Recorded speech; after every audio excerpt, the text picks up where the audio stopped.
पहले बैठक ख्याल कर लीजिए आप सभी सम्मानित साथी, राष्ट्रीय जनता दल की पहले बैठक हुई और सर्वसम्मति से राष्ट्रीय जनता दल के नेता, जब तो हम लोग सुनबे ना करवा जाओगे बोले ही ना देवे, सभी सम्मानित साथी मैं आप सबों का स्वागत करता हूं। राष्ट्रीय जनता दल की पहले बैठक हुई और उस बैठक में सर्वसम्मति से तेजस्वी जी को विधायक दल का नेता निर्वाचित किया गया। वो हमारे आज से नवनिर्वाचित हमारे नेता हैं विधानसभा में। इसके बाद सभी महागठबंधन के सभी पांचों घटकों की बैठक हुई और सबों ने सर्वसम्मति से उस बैठक में तय किया कि विधानसभा के भीतर पूर्व से ही घोषित पूरे महागठबंधन के नेतृत्वकर्ता जिनके नेतृत्व में ये चुनाव लड़ा गया, उन्हें सर्वसम्मति से नेता घोषित किया गया। महागठबंधन की बैठक मेरी अध्यक्षता में हुई और ये भी माना गया जनादेश हमारे पक्ष में है। जनादेश का अपहरण किया गया है।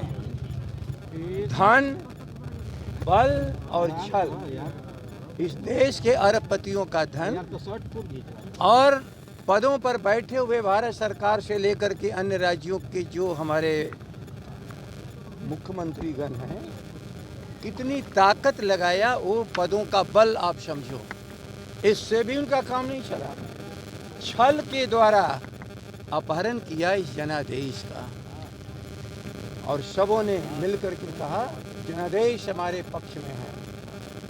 आगे हम सभी महागठबंधन एक भीड़ नहीं है, एक ऐसा गठबंधन ताकत के साथ जनता के आशीर्वाद से यह गठित गठबंधन है और हम जनता के सवालों के लिए सरकार बनाने के लिए चले थे।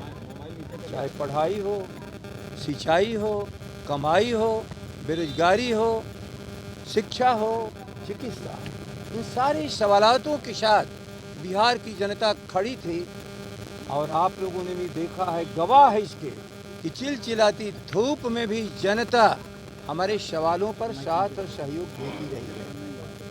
3 बजे तक गणना खत्म। सवाल है देश के सामने महागठबंधन का। 2 बजे रात तक किस चीज के लिए आप फैसला के लिए रुके हुए थे? आपके चुनाव कमीशन के वेबसाइट पर 119 से 120 से अधिक लोग हमारे आगे हैं। ये सारी सूचना देश को मिल रही थी। इन्होंने क्या किया? बैलेट पेपर दिए गए थे, उस पर भी लोगों ने मतदान किया था। जहां जीत रहे थे उसके भी द्वारा, याद रख लीजिए, ये सरकारी कर्मचारी जो चुनाव में जाते हैं, चुनाव कराने उनके लिए ही ये व्यवस्था थी, पोस्टल ऑर्डर या जो भी था। ये सारी चीज़ों में गणना में इन्होंने फर्जी किया। जीती हुई सीटों को उसमें रिजेक्ट कर करके बातों को बिगाड़ा और अंत में जनादेश का अपहरण छल के द्वारा, इनका धन काम नहीं किया, इनके पदों का बल काम नहीं किया, इनका छल कम से कम 15-20 सीटों पर जहां 1000, 1500, 2000 तक के अंतर थे, उस सारे अंतर को पाट करके गलत ढंग से जहाँ का चीफ मिनिस्टर, जहाँ का प्रधानमंत्री, जहाँ के उनके सारे मंत्री लगातार, याद रखिए, चुनाव कमीशन को मोदी कमीशन बना दिया। चुनाव कमीशन अपनी निष्पक्षता को खत्म कर दिया देश के सामने। सबसे बड़ा सवाल है क्या इस जनतंत्र में जनता के आदेश चलेंगे कि नहीं? जनादेश चलेगा नहीं। इसलिए मित्रों, हम लोग अपने को विजेता मानते हो, जनता के साथ खड़े हैं। जिन सवालों को लेकर के हम लड़े थे वो सवाल मौजूद हैं, हम उस सवालों को लेकर के आगे बढ़ते हैं।